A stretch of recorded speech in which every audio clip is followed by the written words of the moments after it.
Luca Nation, episode 670 of Lucas Tigers and Bronzo My. It's a lot of episodes. Yeah, and it's been a fun day. It's been a fun Monday in the hobby. And today's guest is someone, I think he's taken the cardboard space by storm. I'm gonna go out on the limb and say that. And the reason I say that is I wanted to schedule some time with him to have him on the show, share opinions, discuss. There's probably some things we agree on, some things we disagree on, and we'll have this next hour to discuss it. But it's funny because Cage gets messages often, but just last night, as we were scheduling with Rahul, he got a message to have him on as well. So I wasn't sure where you were going with the messages. I mean, some of the messages people send me, like, I can't let my wife see. But this wasn't one of those. This is just, hey, you should have this guy on. You haven't let the stardom go to your head. You're still very much for the little man. It doesn't even fit. I have to go widescreen. now because the head is so big, man. That's what it is. So, but listen, Rahul, Rahul, this is what he tells me. This is what Andrew tells me. He says, I'm going to have this guy on. All right. Here's the 3 things you need to know about him. All right. He loves country music. All right. He is an avid Atari game player, like a throwback Atari games. And, he doesn't ever speak his mind. He doesn't want to, he's very like, so did he do a good job? Did he tell me 3 things about you? 0 for 3, man. 0 for 3. Oh, see, Andrew, what are you doing, man? You're prepping me horribly for these shows. Can you introduce yourself better, please? You don't like country music. All right, we'll throw that one out there, right? I don't even remember what second thing that I made up was. Atari games. You're too young for that. That wasn't even believable. But what Andrew did tell me is Rahul, who we're going to have on, is not going to pull any punches. He says, Cage, you're going to love this guy. This dude speaks his mind. I said, all right, let's go. Let's get him on. So, without further ado, Rahul, tell people where the folks can find you and who you are and what you find yourself doing in the hobby. So, I'm right here in Chicagoland. I'm a huge avid Chicago Cubs fan, but you could find me on AIH Sports on YouTube and Instagram at AIH_sports. And just a little bit what I do. A few years ago, I got back into the hobby. This was 2018 when prices, in my opinion, you guys could probably agree, they were dirt cheap. And I wasn't on YouTube at the time. I was just trying to figure out the markets in general. And then we had COVID hit. And I saw all these YouTube videos out there. And then I thought to myself, hey, I might as well put myself out there. A lot of crazy things were going on in our society, and I needed an outlet to just talk about things that weren't COVID related. And I thought, hey, why not talk about sports cards? Sports cards have gone up like crazy, and this is a huge boom. And yeah, I knew that this thing would be tumbling down. I didn't know when. I did videos like over a year ago saying that, hey, it seems like a bubble. This thing's going to probably go down. And what I saw a decade ago in gold and silver, because I follow that as well, and in hand, it goes in the same direction as collectibles. I saw a lot of what I call hanky-panky, a lot of fraud happened when the gold, silver bust happened. And what I see right now in sports cards, yeah, we've had fraud. Yeah, we've had all these things go on in the past, but now the market is stabilizing and it's not going up the way that it did in 2020. And I'm just seeing like the same type of behavior. I mean, you just see it on the YouTube channel, like people going after each other. I mean, I've been in part of these things. A lot of people are just choosing sides. And then now we see, like I said, all this hanky-panky going on in the market. I love hanky-panky. I love it. Hanky-panky is one of my favorite things in the world. It really is. Can I just tell you guys, I think your content is hilarious and informative at the same time, which I think is really difficult to do. There's so few of us out there. Fanatics does the hanky panky with Backyard Bros was the title of his YouTube episode a few days ago. Do you have a favorite one? So like you have Fanatics Honeymoon Over, Build a Bear Group Hissy Fit. How long are we going to try to pull this over on the Luca Nation audience, guys? This fraud that you've invited me to. We're 5 minutes in. Are you going to cop to it already, Andrew? You have this face on like you don't know what I'm talking about. I mean, am I supposed to just go along with this the whole time? 5 minutes? Tell me. You're playing chess. I'm playing checkers right now. AIH is the podcast. What does that mean? I'm supposed to know Andrew is handsome. I'm just supposed to fall for this. This is not your other podcast that you do on the side. This isn't partially owned by you. Andrew is handsome. AIH. Well, Rahul is my other co-host. That's it. I mean, I'm being cheated on, Luca Nation, and yeah, it took 5 minutes for them to admit it. So hanky panky. I mean, you're calling out the hanky panky in the industry. I like it. I could have went Andrew's hanky panky or something, but I mean, handsome just sounds so much better and much more believable. Yeah, I mean, listen, it's a good way to go. What is the episode, the piece of content you did that had the most, let's call it polarizing effect, where you got the most comments one way or other? You said people are choosing sides, and you see that when markets kind of there's a lot of videos where I had people just like go after me at times. The comment section blew up. Some live streams blew up the other day, but this was over a year ago with Top Shot. Remember all that hype going into Top Shot? Remember? Yep. We remember. Yeah. Like ESPN was right at the top. They were saying, hey, this Top Shot thing looks amazing. And then you had Pat McAfee saying like, oh, Top Shot is amazing. This was right at the top. And I've seen what happens when the media and Wall Street hype and pump this thing up. That's probably not the best time to get in. And I know I was talking to Andrew before this podcast began. He was working in Wall Street. And all I know is when the media and Wall Street are just saying all these things, and the little guys listening to them, and they're saying, oh, let's do this, let's do that. That's probably the wrong time to get in. And I was doing a video, and the title was Avoiding Top Shot Like the Plague. And right. It leaves nothing to be desired there. You kind of know what that's about, I guess. Yeah. The titles are incredible, by the way. And this was mid-February of last year. This was right around the time where Top Shot was topping out. And the comment section, they just like destroyed me in the comment section. And I found it interesting. And I'm thinking to myself, okay, we're probably near a top, because I've seen this type of behavior before when people are, in my opinion, irrational, cursing me out, saying this and that, you're an idiot, you're a clown, blah, blah, blah. I'm like, okay, yep. If I had a way to short that, I would have shorted it. But, it's hard to short some of these things. Yeah, you can't. There is no shorting. That's part of it, right? I mean, how are you supposed to short it? You know what's funny? Cage and you are not so different. And what I mean by that is he does it on a different scale. But he does it with his Instagram page right now when it comes to people overreacting to players winning in games. Right? Again, it's slightly different than the media pumping something or talking about something. Yeah. But it's, hey, when all the attention, all the hype is on this, might not be the best time to enter. And you were talking about that with Luca just today, Cage. Yep. Yeah.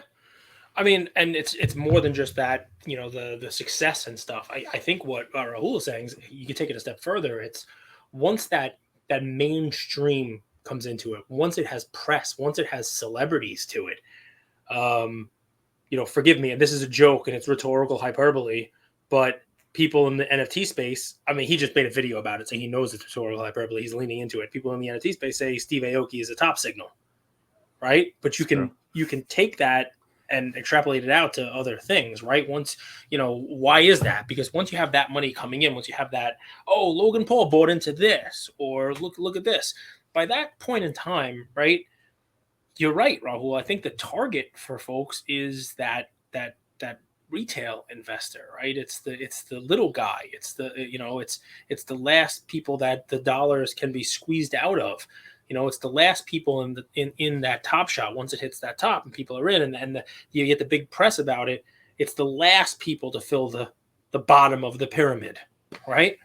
So what's your take on extrapolating your Top Shot analysis and what we just talked about NFCs into cards? You think we're seeing the same thing? You think we're going to see the same thing? What do you think? I mean, over a year ago, I thought that was the case. It was about March, 2021, where you saw all this hype going on.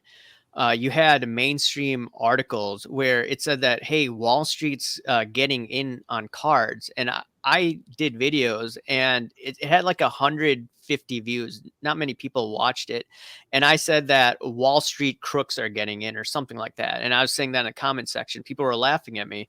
But I've seen this pattern over and over again when the media and Wall Street say, oh, get in, get in, get in. Not the time to get in. And then like Top Shot, you had MJ get in, you had Durant get in. He invested in the company itself, not in the moments. Yeah, So exactly. it's different. It would be like MJ investing in Fanatics or in Panini rather than MJ buying cards of Devontae Graham, who was on his team, or Malik Monk, who was on his team.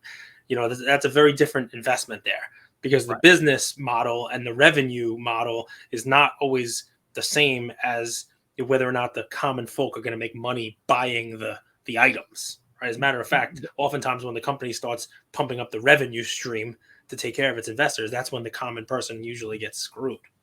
Yeah, I think the valuation, I don't know what the valuation of Top Shot is, but I think it was like $1.2 billion. I know was it Dapper Labs or? Yep, Dapper Labs, Yeah, yep. yeah. I'm not sure what the valuation of it is right now, but with Top Shot going down in value with their valuation, then obviously the whole company has gone down in value. Just they have UFC strike now. I want to ask you. We'll come back to Top Shot, but so I love this quote. It's I don't care how much you know until I know how much you care. Why do you do what you do? So it's noble. You have to deal with a bunch of nonsense. You're like Walter Cronkite. I love that question. That is a great segue. That's a good question. Very insightful and thoughtful. I actually want to hear the answer. It's one I wish more people would ask us why we do what we do. But Rahul, I'm curious. So I follow the political scene a lot. And for me to distract myself, one of the reasons why I do it is just to focus on cards. Because if, I do get comments sometimes going after me, but at the same time, people with similar thoughts and it's sometimes people may not agree with me, but we could have dialogue. We could talk about sports cards, and that's one of my hobbies.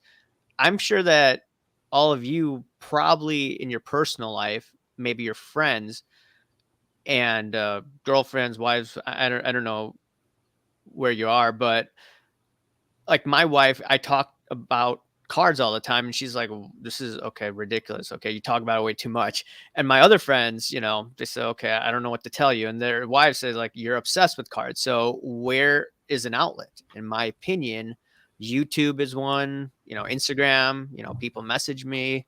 We could just talk about even sports.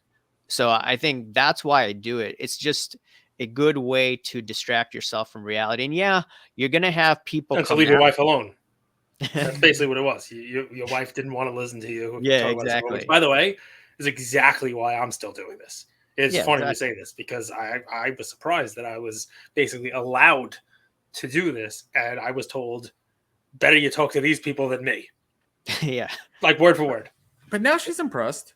No, I wouldn't say impressed. She's probably happy that I'm not talking about cards to her, just like Rahul says.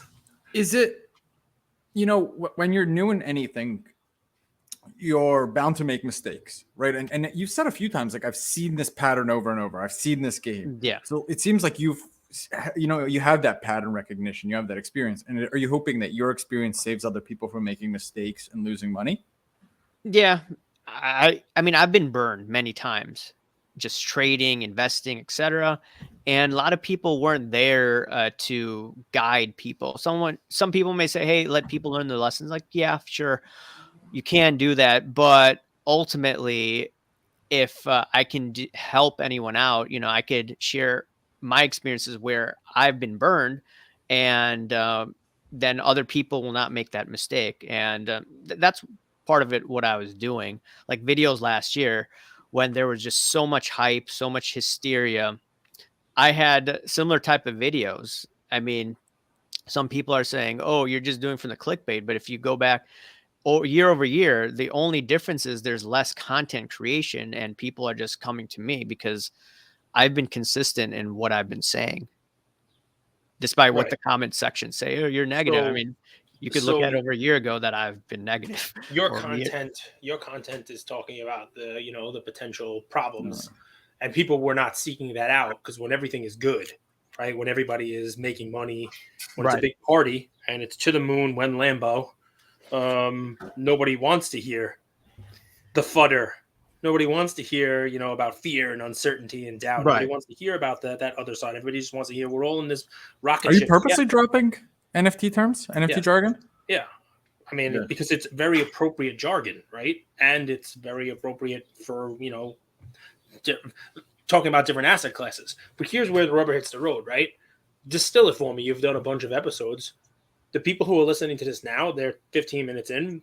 They say, okay, Rahul, you've been burned. I don't want to get burned. What should I do?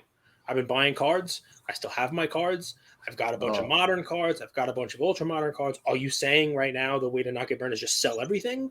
Is there a strategy that you're saying? Listen or you to just Luca Tiger LeBron and AIH Sports podcast, obviously, Right. and smash that subscribe button. I mean, that's probably not going to help, other than to continue to get more and more answers like we give, which Rahul's going to do right now. So yes, it's good to be subscribed this way. Rahul can tell you what to do, but what do you tell people, right? It's easy to come on here and be like, well, come on, I've seen this before. And, I've been burnt before and I want to prevent people from being burned. But then chapter 2, that's where the money is made, right? So what are you telling people? So I always tell people,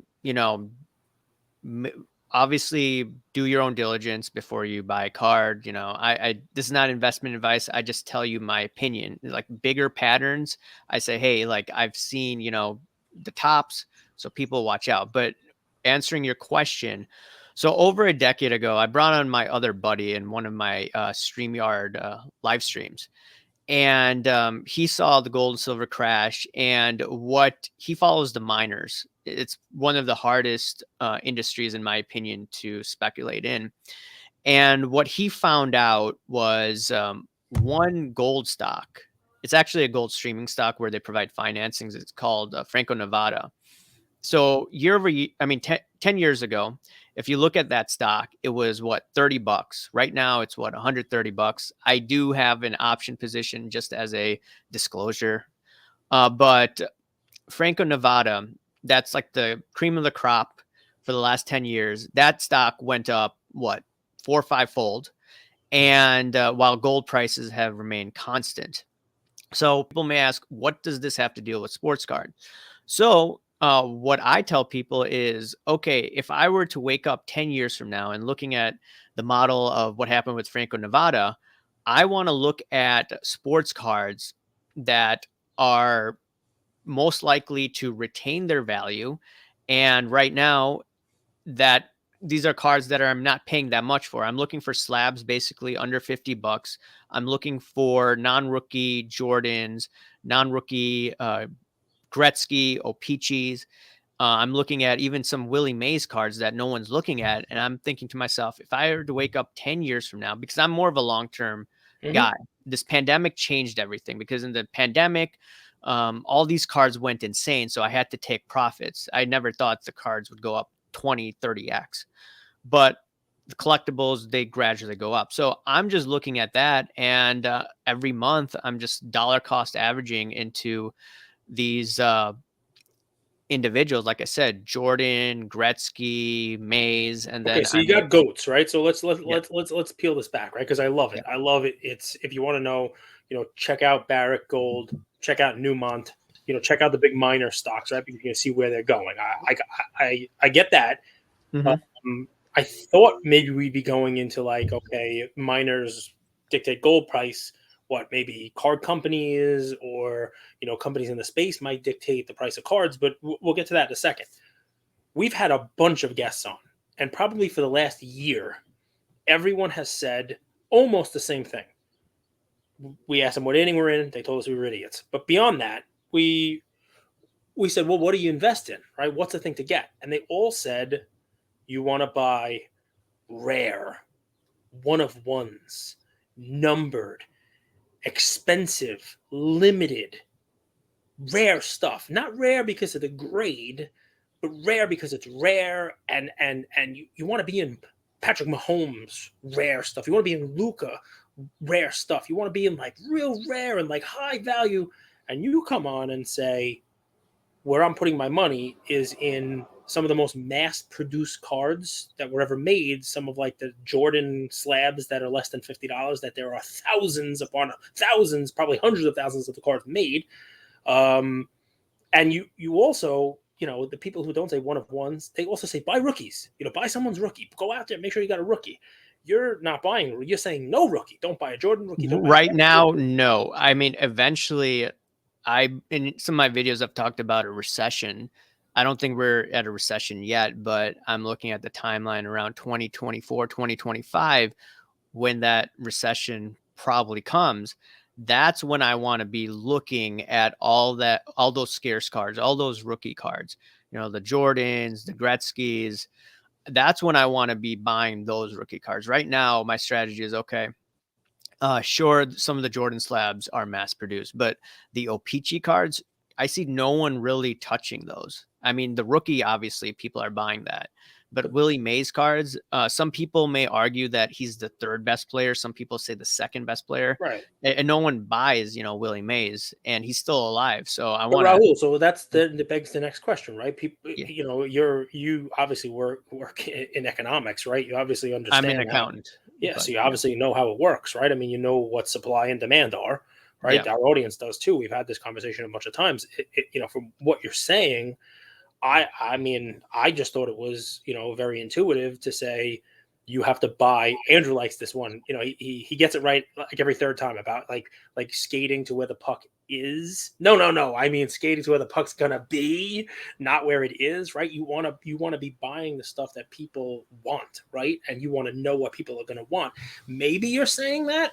I mean, maybe in a way, but what you're saying is O-Pee-Chee. No one's looking at this. Is the next sentence? No one's looking at it now, but they're going to be looking at that. In my opinion, they will be looking at it in the future, the non-rookies. Now, I could definitely be wrong about it, but at the same time, if I'm buying like slabs, I swear I bought some PSA 7s and 8s, and it was what, $20-$30 shipped to my house.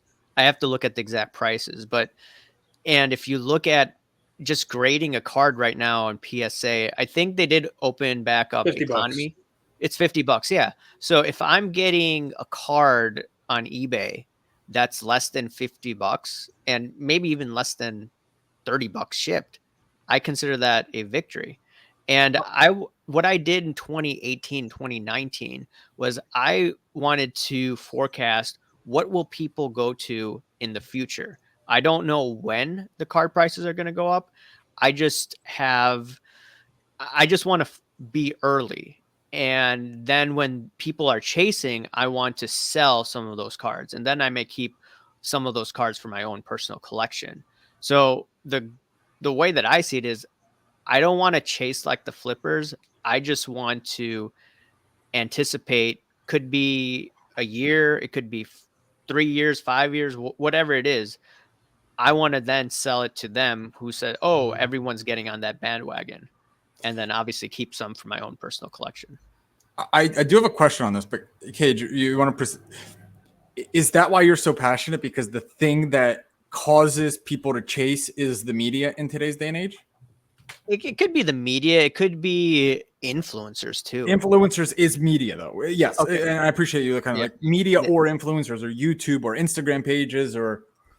Yeah. I mean, I've just seen this pattern over and over and over again. And first I used to get duped by it, but then you see it numerous times. I'm like, no, I have to say something, because if I don't say anything, then I just feel guilty, because this is the same thing going on that I saw in gold and silver. People were trying to take advantage of others. And in my opinion, there are people trying to take advantage of others and just trying to masquerade as collectors, but they're not trying to collect. They're trying to flip, which is fine, or to speculate.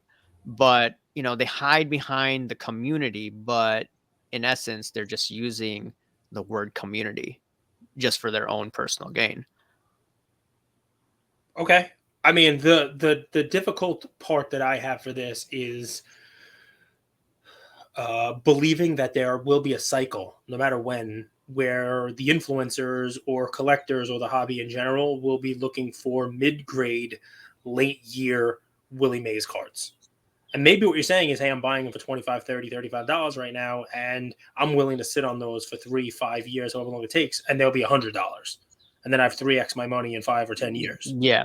I'll give you an example. So before the pandemic, I've bought this 1970, I don't know, it's a 1972 Hank Aaron PSA 5 card. It was about $20. I bought it from, I think, PWCC.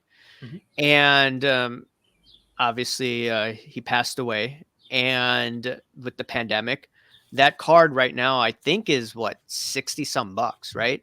Now, people that have hundreds of thousands of dollars, they may think that's ridiculous. But if I'm doing that over and over again, just for that small ROI, and obviously I'm speculating, obviously I could be wrong, but at the end of the day, someone will still want to buy that $20 card today, in my opinion, for around $20. It could maybe sell at 15, could sell 25 if I'm wrong, but it's not going to go to zero, in my opinion, unless if it's a fake. So right now, at a time where rookie cards in my opinion, are still overvalued because they were dirt cheap 2018, 2019, where I was speculating in rookies. Right now, I don't see the same ROI in rookies unless a player exceeds expectation. So for instance, during the basketball year, if people bought DeRozan cards for the NBA, he did pretty well. I mean, he didn't do so well in the playoffs, but his card, went up during the year, winning. I mean, after game-winning shot after game-winning shot. There was, I think, Cooper Cup cards went up before the Super Bowl. Yep. So it's a market where it's, in a way, it's like 2019, because I was speculating in Verlander cards. I thought, okay, Verlander is going to be a first team ballot Hall of Famer. But then he won a Cy Young in 2019. So if someone were to buy it $100 April 2019 and to sell it during the World Series of 2019, I mean, it peaked out at $300. You could have tripled your money. So in my opinion, the market right now is, if you can find the player where the guy's going to exceed expectations, then that's where the money's at. And I can't do that right now. And it's really difficult in this environment, especially where I believe cards are still overvalued. Right, because for every Jordan Poole, there's 50 Bol Bols. I get it. Yeah. So you're saying it's a risk management strategy here. Yeah. Cage, what's the best performing asset of this year? Just quick question for the group here. You mean card asset or overall asset? Or any asset. Don't use cards, like a major asset. Should I say Bitcoin? That was Andrew's safe haven for 2022. 2021. 2021. My bad. Yeah. It's actually gold, but gold has gone down less than other assets like stocks and Bitcoin. So it's kind of counterintuitive. Not just the dollar. Gold was the best performing asset because it's only gone down, maybe 10%, where everything else has lost 30, 40%. And I think that's kind of what I'm hearing from you, right? Willie Mays, Michael Jordan, Gretzky in a slab, regardless of the grade, is $20. I could always get $20 back for it. So my money's safe with the upside opportunity of 50, 60, 70, and with even maybe 100. Yeah. For now. I mean, this is my strategy, where a market where I believe it's very difficult to find players that will exceed expectations. Or that's why I have to listen to Luka, Tiger, LeBron. You get Tyler Hero. I mean, you get Jordan Poole before everyone jumped on him, but we won't pat ourselves on the back. I do that enough. Kyle Lewis. Although, sorry, Kyle Lewis, we got rid of you, Kyle Lewis. So we got rid of you, Kyle Lewis. He got injured. But, I mean, we give a lot of plays, so we can't really, the fact that we probably gave hundreds, if not thousands, and we can only come up with like 4 or 5. I'm not patting my back just yet. Let's get into the nitty-gritty, the hanky-panky, shall we? Thank you. So I will be called a GaryVee apologist, right? Because I'm able, when I see negativity towards him, and we'll talk about it, negativity, rightful or wrong, I don't know. I'm like, hey guys, he also does a lot of good, right? You said masquerading behind the sense of community. But this is a guy who didn't masquerade behind community. He did actually create a lot of content, a lot of value, a lot of giveaway to his community for the last, just safe to say, 5 years. You had Daily V, you had, rewarding people from the community. He gave back to his community for a long time. But he also does have a huge presence. He posts his cards. He posts his NFTs. His VFriends collection it's big. Now there's VFriends 2 with 55K supply. Unpack that, right? Because we sit on the internet and we all do this. We judge, but it's so much more nuanced, right? We're all humans. We all have both sides of us where we want to help, but we also want to earn and make money and run a business and provide. So how do you view that, I guess, would be my question. Yeah. When I was referring to people hiding behind the community, I wasn't talking about GaryVee, but I know GaryVee is a very positive guy. He has been able to rise up, I believe, as a refugee, and he's become a multimillionaire, which is actually a phenomenal story. I'm not going to take that away from him. And he does talk about being positive. When you're in a tough situation, that's the way that you're going to get out of it. In my opinion, I completely agree with that. Now, there are a few things, though. When you do have a mass following, I do believe that you have to be a bit careful in what you say. For instance, the Fleer 86 cards last year, when the cards, at one point it's $20,000 in 2018, 2019, or 30,000, whatever the price was, it kept on going up and up and up and up. And part of it in my reasoning is because GaryVee kept talking about it, was very positive about it. He's saying like, hey, this thing's going to go to $1 million. So a lot of people have been salty about that. But I think the video that I was doing was regarding the VFriends, and VFriends. I know you guys like GaryVee, but this is just me analyzing this, is that a lot of people, if you look at the comment section, people got ticked off about this VFriends. And a lot of people, what happened was it just rubbed them the wrong way. This was Fanatics' first product. And secondly, I don't know if you saw this, but there are two characters from his VFriends. It's the gorilla and it's also the dolphin. And it's very similar to, I believe, Karen Ritchie's book, The Dolphin and the Gorilla. And I just asked some questions. Did he copy it? I did find out in a Darren Ravel article. I'm not sure if he watched my video or someone sent it to him. But he basically said that, hey, look, I have the copyright on it.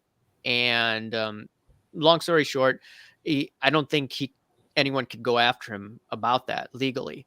But those cards are very similar to Karen Ritchie's books, and Karen Ritchie's books are definitely written before GaryVee's products. So there's stuff like that where people are not trusting GaryVee.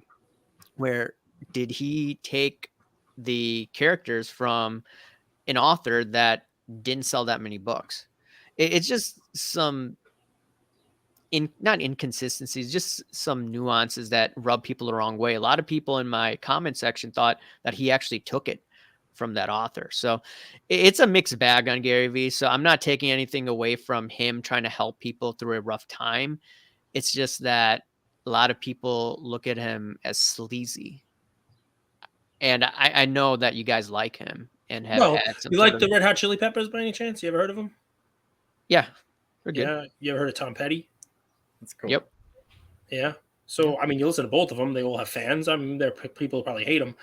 But there's this argument about how Red Hot Chili Peppers, Danny California, they took the riff, and they took the upbeat, downbeat from Last Dance with Mary Jane, Tom Petty.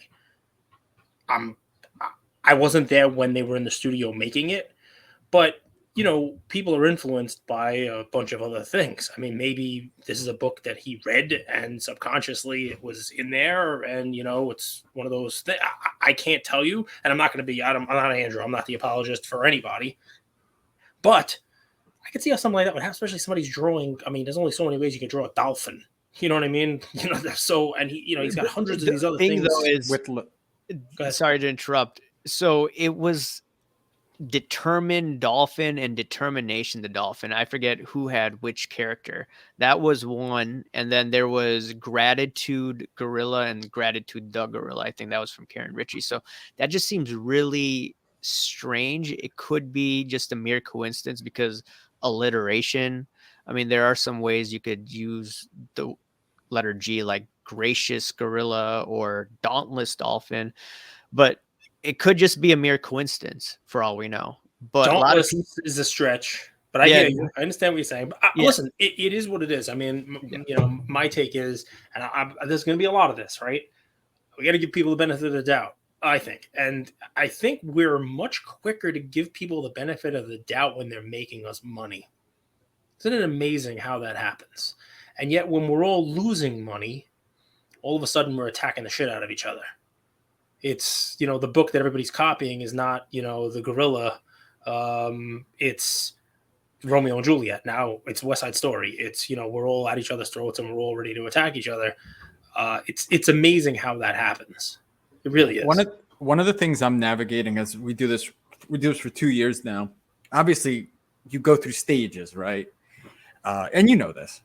You go through stages, like, for whatever. But one of the things I'm trying to navigate now is how do you convey your intentions without like your biases, right? So like let's say I respect GaryVee in this example, right? How do I speak on something and the audience knows that what I'm saying is really true and it's not because of some secret reason that they don't know about? You know what I'm saying, kind of thing? And when you do a show, I think in this hobby, we're so quick to judge other people's intentions. So like, I'm curious if people realize this with Gary. I got fired by Gary. I don't think a lot of the hobby knows that. Fired, straight up. Like, this is my dream job, fired, let go. And I don't really, none of their team, no one from their team has reached out and been like, hey, how you doing, man? What's going on? Did you get back on your feet? You know what I'm saying? So I think I have every reason to resent the guy. But I'm also able to kind of separate, my personal feelings from being able to objectively look at a situation. Is that fair to say or no? Like, do you guys kind of get where I'm going? Yeah. As a YouTuber, as a podcaster, everyone, they quickly judge your intentions, why you're saying something.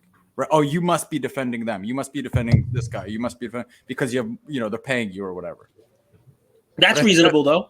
I mean, it's reasonable. It really is. It's reasonable. That's the lowest common denominator. Right. And that is what we get for having sponsors or taking money from folks. Also, that it is an easy thing to say. Oh, you're only saying this because this is, being paid to say it, or, you're just looking for another sponsor or whatever it is. That's I don't fault people. First of all, I don't fault anybody for saying anything. Right. Unless it's malicious, which, and there seems to be more of that now. And, we should try to, do. I don't know how you do this, but I got to tell you, I get more calls every single day. I had one right before the episode here where it's people who, were gung-ho, people who are names that everybody knows in the hobby who are like, I'm thinking about leaving. People will call me, text me, I saw your post. We definitely need more positivity.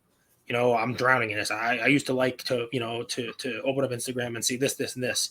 Now, a translation there, I think what they're saying is I like to open Instagram and see that my card value went up 10x from one week to the next, but they're inextricably linked. You know what I mean? And that's one of those interesting things. And I think if we can get back to Rahul, I think that's what he's saying. I mean, this is a hobby, right? And when he saw this in 17, 18, that this was going to happen, he was right, but he didn't sit there with his stuff. He sold it. The ROI was too much, right? He's like, I got to cash out on this because it just can't last. I still have some of the cards. Those are for my own PC, but yeah, like, the things that I speculated in, those are pretty much gone. Some I still have for a long-term hold.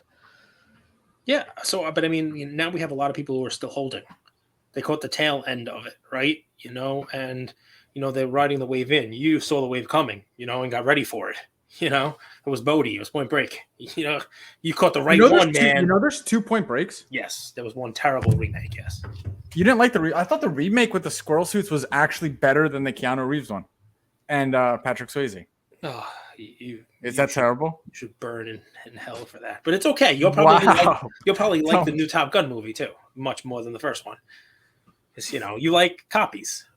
I mean, you like I can't afford the 86 Fleer like the big gentleman here. I get the reprint RP. I like Jordan. You like Kobe. I mean, you like the imitation that's just not as good. I get it. It's fine. So it's great. Contemporary. What are some topics that have been on your mind this week? We have the backyard breaks. Anything come to your mind this week that was interesting? I just find it quite interesting. I just saw what seemed to be some text messages of Josh Luber defending backyard breaks. I find that to be pretty interesting. I know backyard breaks probably bought, I think, 40 VFriend boxes, and Josh Luber went on a break with I think backyard breaks, and I don't think it's a good look. This is just my opinion. A lot of people agree with me in the comment section. And if Josh and the Fanatics team continues to pair up with these guys, they're going to get a lot of backlash in the Okay, social media. Raul, here we go. Into the cage. Sorry, got to do it. That's why we love you. That's why we have you on, right? So you said they bought 40 boxes. Right, and I won't hold you to it. Maybe they bought 38, maybe they bought 42. Yeah, you have the information. They bought it through the same method that everybody else bought it from. They bought it from the blind Dutch auction, so they paid the clearing price of $1,000 or whatever it was. 2,000, $2,000, $25, whatever it was, $2,000. So they went out when a lot of people weren't willing to spend that money, and they paid $80,000 for these boxes to get 40 boxes. Let's just call it that, right? Then they broke them. Now, the way that it worked was they broke them and probably made more than $2,000 in every box because those things were selling for, $10,000. They were probably breaking it for, I didn't watch them break. I didn't know before 10 minutes ago, before you on the show, I didn't know they broke any of them, right? Because I don't watch their stuff. I mean, I've started to because it's become a topic that we need to know about. We need to know, about their thing. They've become mainstream. So, I've watched more videos. People have sent me videos. I'm trying to reach out to people to tell me, hey, have you been screwed? Tell me all I can. I like to consume everything I can before I make a decision. But, you have a fun way of doing this, right? So let's just, you said it's not a good look, right? They had Luber on. I mean, this was 1,000 boxes of this total, right? And they bought 40 of it, right? So that's a decent percentage, right? He went on our show. We didn't buy any. Right. So I would imagine it makes sense for him to go on and promote it to somebody who bought maybe the most or one of the most.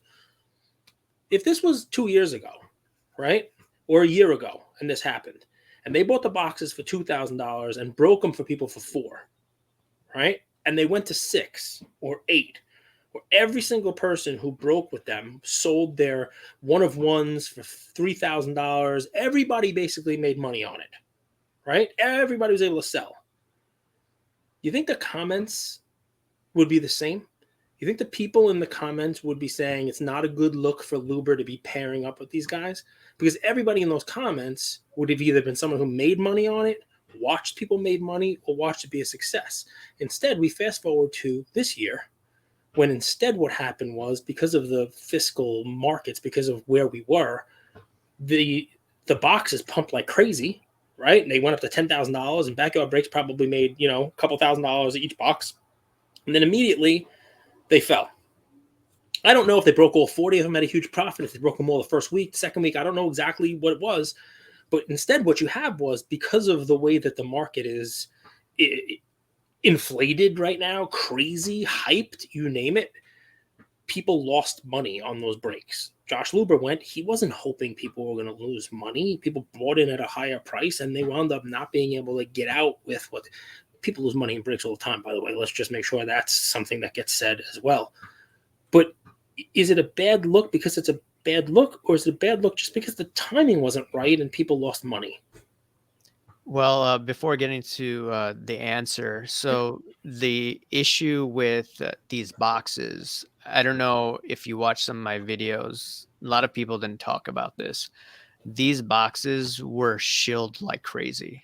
I've never seen. Yeah, I saw that stuff. I saw the posts. People. Yeah. I mean, those those $10,000, there may have been a few that were legitimate sales, but a lot of those sales, first of all, had 0 reviews, or there were 0 reviews of the people that were the winners.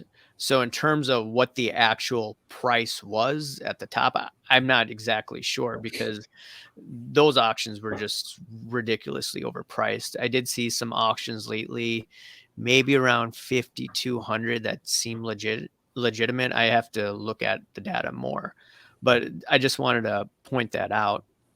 All right, But it's fair. I know some of the boxes sold for $10,000. I can tell you that with a certainty.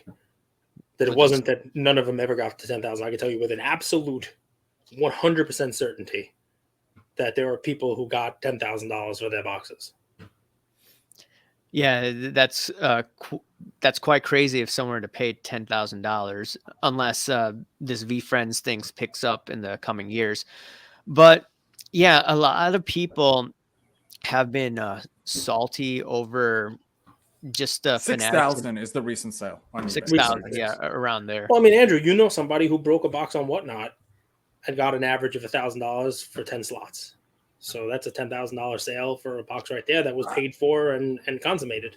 I'm curious, when things are shilled, it's possible that, you know, there's these outliers that get paid for because they're looking at comps and they're like, okay, the recent comp is 12, I'll take a risk at 10.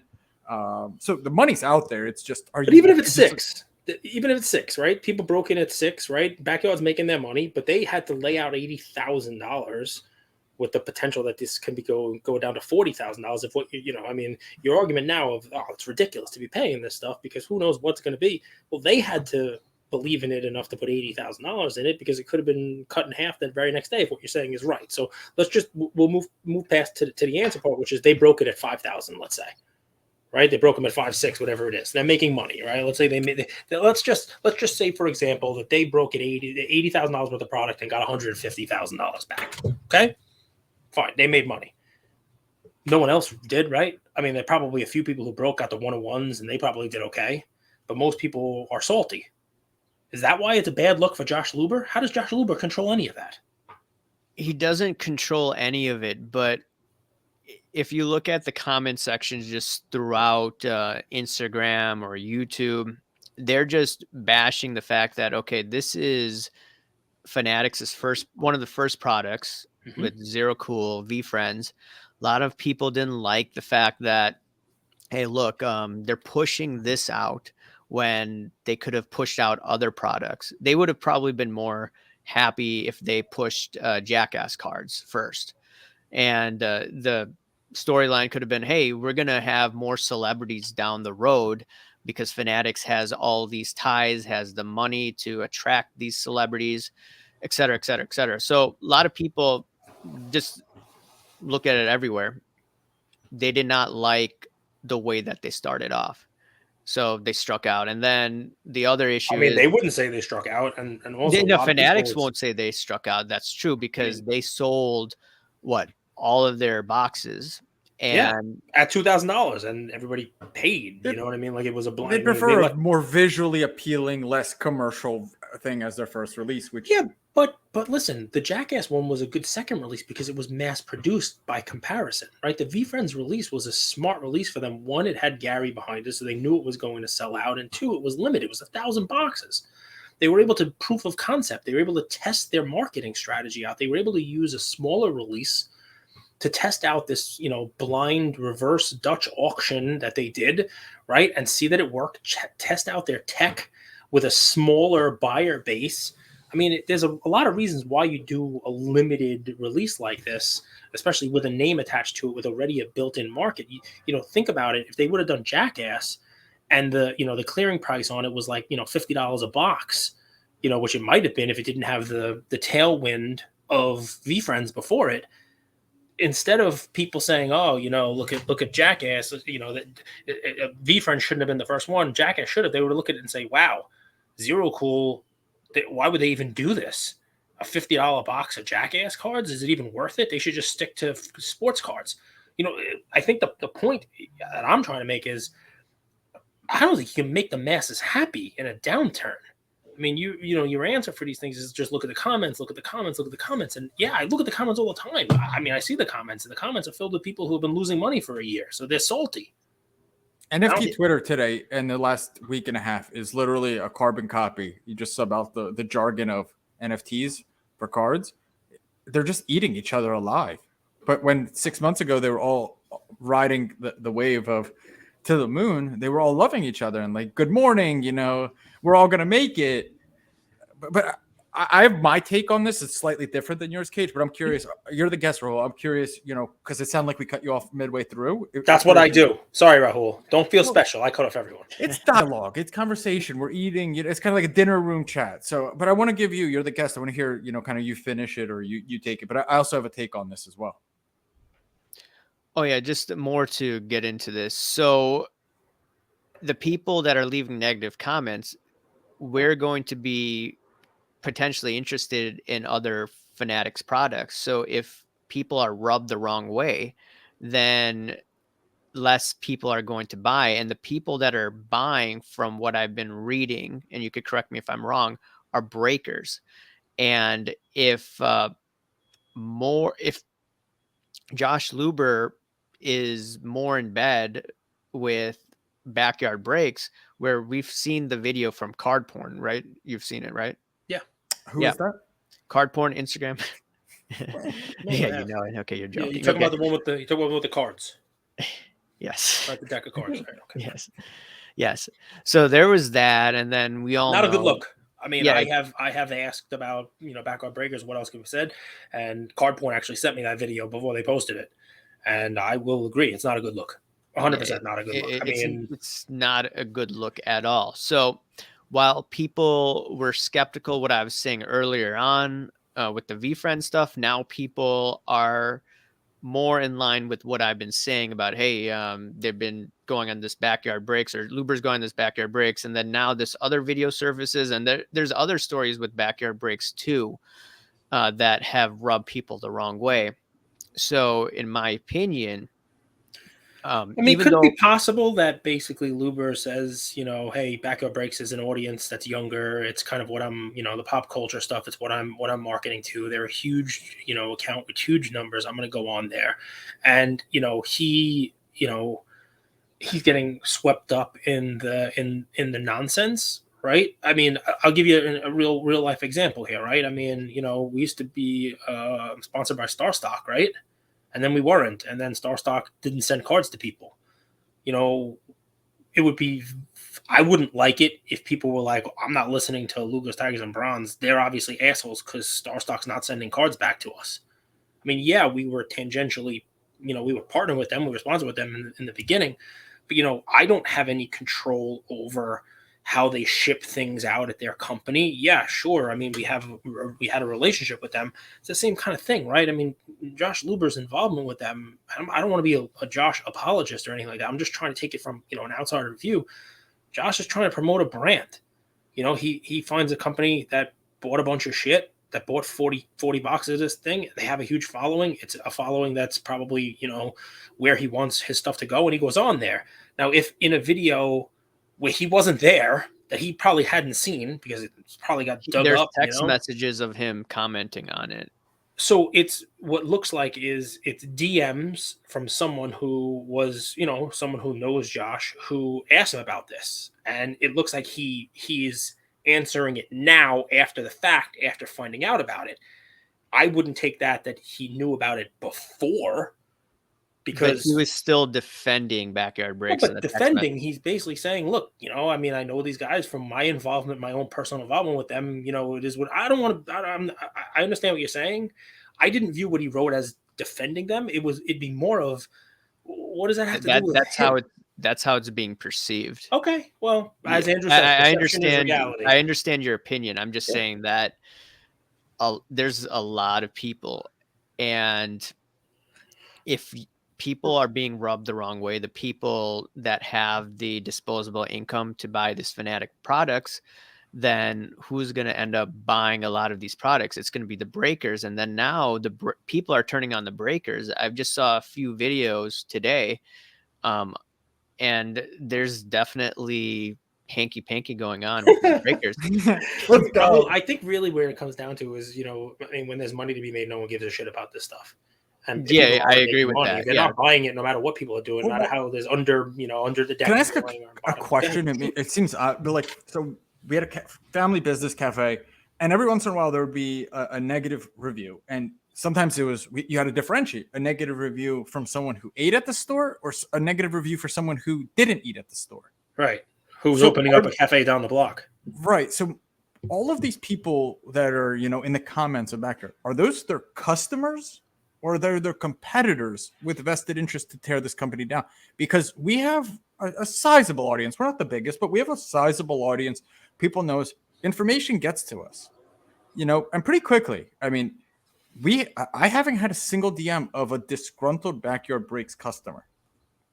And I'm curious, it seems like the vested interest of people who don't break with them to tear them down, because there's no shortage of breakers. If you really want to break product, it's a very easy to go to a different competitor. You know what I mean? It's not a grading company where there's 4 or 5.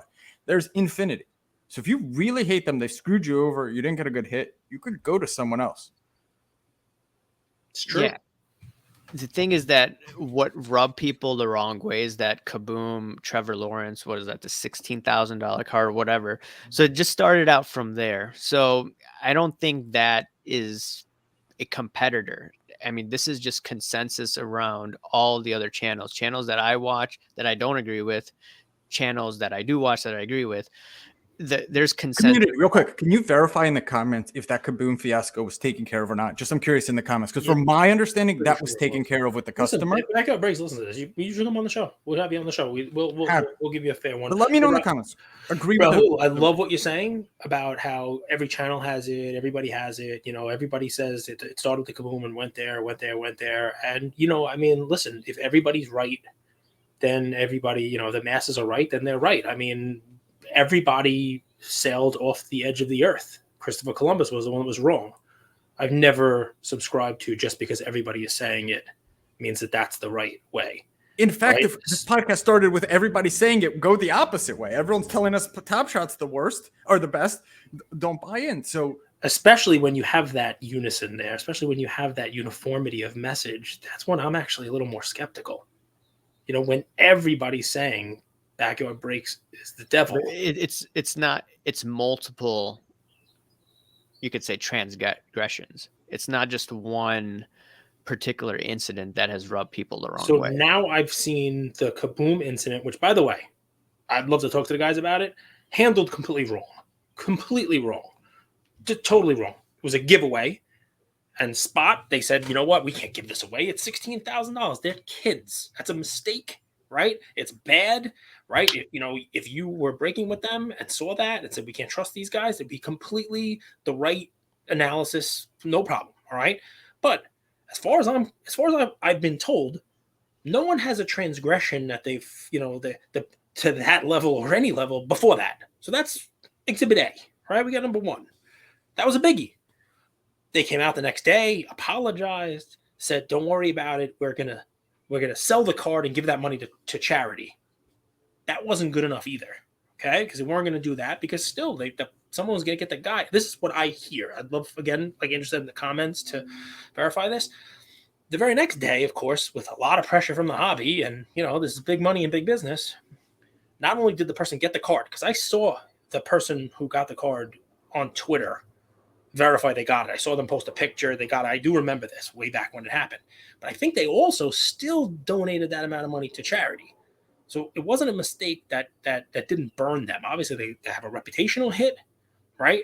They didn't do the right thing. They probably lost business. But then after it was said and done, not only did they give away that $15,000, $16,000 card, but they also allegedly, again, love somebody to confirm this one, gave away a matching amount to charity because of it.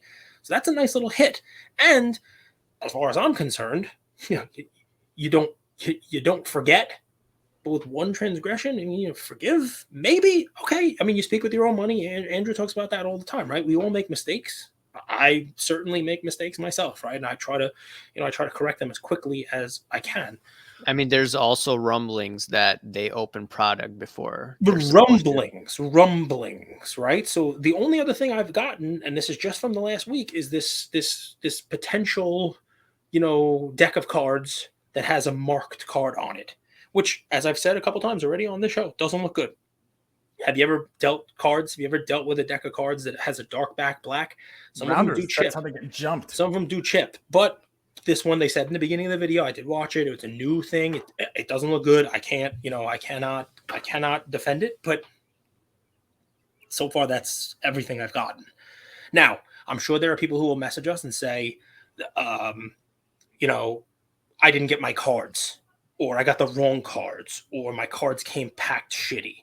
But I guarantee whoever was the flavor du jour, whoever was the breaker we were talking about that week, would have that same type of problems. I don't think there's any breaker out there. We had Sarah Layton come on, right? I'm pretty sure she said during her episode of the Women of the Hobby that, they sometimes will make, but then they fix it. You know what I mean? They can't be perfect. They're sending out so many damn cards. You know what I mean? The collective thing with the models. You know what scares me? So sometimes you go fishing, you cast the net, right? And you bring all of this fish in. Sometimes I'm worried that we as the hobby, and then we have a hobby watchdog apparently, cast this huge wide net and everyone gets swept up in it and they're all kind of in the same boat. You know what I mean? And this net keeps getting wider and wider and they're all evil and they're all the enemy. And the punishment is almost universally the same. We're canceling your business. You're terrible. But the thing is that there are a lot of people in this industry that have been, you could say, involved in fraud, and they're still in this industry. Well, and let's not name any names. I'm not going to name names, but I'm just saying that, I don't like to make allegations without any kind of actual backup on it. But whose responsibility is that? Is that ours as a community, or is that law enforcement, or a combination of the two? You had is his name Shia or Shay? Yeah. Shay. Yeah, I mean, I've messaged him, or he's messaged me a few times. He meets all the criteria that we've talked about. Yeah, but he was talking about, I saw this video. He was talking about in the video, and I agree with him. This is an unregulated market. Unless someone's engaging in fraudulent behavior, then some people have gone to jail for engaging in fraud. And not everyone goes to jail, obviously. So when you have an unregulated market, this is the wild, wild west. So the way that I see it is, okay, there's no regulations whatsoever. And the best regulation is free market regulation. So call out the BS. That's what I do, right? I believe in free markets. And, when you see something that's totally off base, that's what I do. And that's what some other channels do. So, I don't want the government to get involved unless if it's fraud. So that's the way that I see it. And obviously, you can't be negative 100% of the time, but it's just trying to be more objective. Raul, I'll ask you a question. We just crossed over an hour. I mean, we could say as long as you like, but I'd love an answer to this, right? Because you're very honest, and you let me do my ridiculous dance around, and you were a good sport, and you answered it all. Do you think it's a chicken or the egg, man? Do you think the fraud just came about now, or the hanky-panky? Let's use that word. You think the hanky-panky just started now because the market has taken a little bit of a dip, or it's a little rockier, or it's difficult to come in and throw a dart and make money? Do you think that the hanky-panky's been there all along, but because everybody was making money to go along with the hanky-panky, maybe even profiting off of the hanky-panky because the rising tide was lifting all ships, they look the other way, and now everybody becomes righteous calling out the hanky-panky because they're no longer making money? Or am I really to believe that the hanky-panky just started now? Which is possible, because sometimes maybe there's more hanky-panky when it's harder to make money. I'm curious your take. I mean, there's always been hanky-panky. I mean, you could go to the Mastro case, but if you look at it, the last year, no one was talking about it because everyone was more interested in, hey, what can I do to flip and make those easy cash? Right now, like you said, easy money has dried up. So people are looking at other items that they weren't focusing on. So yeah, there was probably fraud going on. Hanky-panky. There was more hanky-panky going on. And people didn't notice it. Now people are just looking at some details that they weren't looking at closely before. And that's why it's just out there. And people are obviously mad that some people didn't that knew that this whole house of cards would be tumbling down, but didn't say anything. So there's also that type of resentment towards some influencers or some people in the establishment of the hobby that knew what was up, just stayed silent. So it's just a whole matter of things, and people are just now just angry and frustrated, and they're just paying attention to it a bit more than they were a year and a half ago, in my opinion. Okay. It's first of all, I love this. Like, I knew this episode would be a little different, and Cage will tell you. I mean, he's the best co-host I could have ever asked for. We do an episode every day. He has a family, full-time job, never misses a beat. But I really am the one who schedules guests, and I schedule guests that I don't always agree with, and not. I it's not that I always agree with them. I try to look at what will be beneficial for our audience. And every episode has been different. Some have been joking, some have been banter, some have been crypto, some have been, card ladder guys, real debate. I try to bring a variety of guests because I do want our audience to benefit from a variety of opinions, because I do believe diverse opinion is a healthy thing. How do you explain that? For example, this conversation, whether it's had on Instagram, not just the backyard breaks or the GaryVees or whatever, the people that even have a differing opinion and might suggest, wait, they might not be as bad as you're making them out to be, are now considered as evil, if not more evil, than the current subject. Yeah, I could see where you're coming from there. And I think that's why it's important. Like you said, you want to have guests with differing opinions, and maybe you could find some common ground. And myself, I don't want to be in my own echo chamber. So that's why, if someone wants to have me on, as long as I know they're not involved in. You can come on whenever you want, Raul. Yeah. I love it. But if I'm going to read the transcript back, and right in the very beginning, those first couple of minutes, we talked about how you came into the hobby, the origin story. It might be what Andrew might call it. You talked about how you're a fan of politics, which is funny, being a fan of politics in Chicago, because the Chicago machine is like none other. But that this was sort of an escape, right? It was an escape of politics, right? The last couple of months, the division, the split, the North versus South almost that's starting to be here is very much red-blue. It's very much reminding me of politics. And it's funny, it's probably part of the reason you looked for the hobby to escape that, because it is such a division there. It is such a Montague Capulet. It is such a 50-50 down the line, and either you're with us or you're against us. I hope the hobby doesn't go that route, because it is. It is, because I had some comments, like I saw in another video of a live stream I did with someone. Someone said that, hey, I'm the Tucker Carlson of the hobby. I'm like, what? And like someone called my supporters on a StreamYard thing, because the comment section was going wild for some reason. It always does on my live streams, but someone was calling my supporters like Proud Boys or the Oath Keepers, and like, okay, this is interesting. I like to see different type of comments just to gauge sentiment and see like what's going on, because it helps me in terms of the market. The stock market was selling off like crazy. You had like the CNN Fear Greed Index at 6. I'm like, that's a buy, in my opinion. So, that's why I try not to block people unless I really have to. But yeah, like you said, it is becoming more political. I did used to get way more intense about politics. So that's why I had to take a break from that and, got into this. And now I'm like, it is kind of like it. But at the same time, I see some of the comments. I'm like, okay, this is interesting. Well, listen, we appreciate you spending some time with us. It is a very different episode.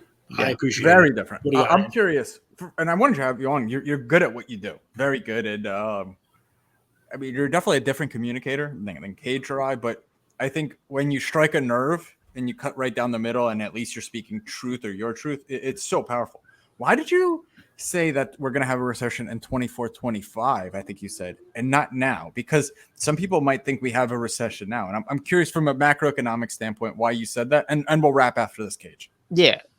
So the yield curve is upward sloping still. If you look at what the Fed funds rate, what is that, 75 basis points, and the 10 years, what, little below 3%. So the banks still operate well despite problems with stagflation. So what I'm looking at is maybe a couple of years from now. A lot of people don't follow this, but it's the Eurodollar futures. And that curve is inverting. Basically, Eurodollars are dollar deposits overseas. So I'm looking at that. And this inverted, I think, shortly before COVID happened, 2018, and I think 2006 before the Great Recession. Dollar deposits overseas, meaning people are actively using the US dollar, not in America, but in other countries. Correct. Cool. So the Eurodollar futures curve, I haven't looked at it closely as of the last week, but I believe that's inverting as early as June 2023 or August 2023. And when I see any curves inverting, that's a red flag, because the banks, they borrow short and lend into long-term illiquid securities. So I'm just looking at it, okay, 2023, and then there's the World Economic Forum talking about problems somewhere between 2023 2025. There's this one investor, Avi Gilbert. He's also talking about, hey, he looks at Elliott wave theory. So he's saying that 2023 2025, something's going on. There's also Martin Armstrong. A lot of people don't like him. I'm not going to ramble about him, but his cycles say 2024, you should expect something big, probably recession. So I'm just looking at various factors, and that's why I'm expecting a recession around 2024, 2025, when the yield curve inverts, and then 12 to 18 months. Probably. I mean, it could be a little longer, but maybe like 2 years. It's not an exact, but let's say, what do we do?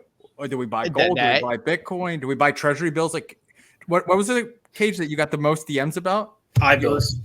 I-bills, inflation adjusted. Inflation adjusted. Yeah. No, I mean, the ones that are inflation adjusted, right? Where right now, if you buy before October, you get like, I think 9.3% on your money for at least a 6-month lockup. Because inflation's so high. But you can only buy $10,000 worth of it per Social Security number. I'm loading up on Top Shot. It could never be lower. No one's talking about it. So I'm buying Top Shot moments. Patrick Beverley, maybe some Chris Paul if I have enough disposable income. But what would you be buying? I mean, this is not investment advice, but come 2024, I'm probably going to be shorting the market and probably going to get some cash, probably in a bank that's well capitalized. Because I think this recession is going to be like 2008, something like that, something crazy. All right. Buy a course and learn how to short would be probably the advice. I'm not giving it. I have no idea how to do that. Yeah, it's not that hard shorting. It's scary. I hear about the squeezes, and someone squeezes you if you don't do it right. Is that right? The GameStop squeeze? Yeah, that's why there are now funds that not only allow you to short the market, but you can leverage short it. QQQs for your NASDAQ. And I would avoid that. I use the options to short. You can option short too. But the point is, it's pretty easy to do it, Andrew. If that's what you wanted to do. I like your idea of cash in a well-capitalized bank, because sometimes cash, I mean, inflation takes a bite out of it, but so does losing 40% in the market. But yeah. Are you having fun, Raul? Oh yeah, this is fun. This is a good conversation. It's quite different. Yeah, man. I mean, listen, we're all about different. Look at Andrew. He doesn't even have sleeves. Cove. Sometimes it's Jersey weather. Listen, man. Tell everybody again one more time. Version 2. One more time where everybody can find you. Andrew is handsome. You guys will never forget that. It's AIH. Go ahead, Raul. Tell folks where they can find you.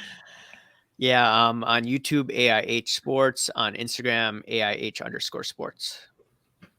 There we go. Everybody take a listen. The dude calls Let us know in the comments what you think. And smash the subscribe, hit the like button. Like that smash button. Smash that like button. And make sure you subscribe to Raul's channel, because it's a fast growing channel. I keep up with this. So good stuff, brother. You're doing good work. Thank you. And you guys too. So thank you all for listening to another episode of Lucas, Tigers, and Bronzo Mai. I wanted to tell you about a new service that we have starting as of today, and I'm really, really excited to bring it to you guys. So as a part of our partnership with SGC, we got 50 free submissions every single month, and many of you have taken advantage of that. And it's amazing that we could have the opportunity to 650 episodes, 675 episodes in, to go ahead and give back to our community. As people were sending those cards in, they asked, can we send 5, 10, 20 more cards to you guys? We'll pay for it, but we wanted them graded with SGC. You guys know SGC is turning cards around in 13 to 14 business days, have incredible customer service, and their secondary market values are going up day after day after day. And that's exciting for the hobby and exciting for the grading landscape. So we didn't want to just rush into it. We wanted to do it right. And what we did was I relocated here to Boca Raton, Florida. I opened up a P.O. box maybe 5 minutes away from SGC, and I will be hand delivering and hand picking up the cards. So you don't have to worry about anyone else touching your cards. It will be me, and I will update you every step of the way. So here's how it's going to work. I'm going to personally pick up the cards from a P.O. box, prep them, new card saver, new penny sleeve, and deliver them to SGC every single Tuesday. Why Tuesday? Well, it lets the stragglers over the weekend come back through on Monday and gives me a day to prep, and it basically gives SGC the entire week to work on grading those cards. Once your cards pop, only then at the end of the process will you be paying for the service. It's $25 per card, simple as that, and the turnaround times have never been faster. We're hearing right now 13, 14, less than 20 business days. So there it is, 9170 Glades Road, number 135 is the P.O. Box in Boca Raton, Florida, 33434. 9170 Glades Road, number 135, Boca Raton, Florida, 33434. Of course, you could shoot me an email or shoot me a text anytime, and I'm always available. Many of you already have my email. It's iamandrewgoldberg@gmail.com, or my cell phone number, 215-519-9154. Reach out with any questions. I could walk you through the process. I've hopped on the call with quite a few of you, and I'm happy to do that. Love you, Luca Nation.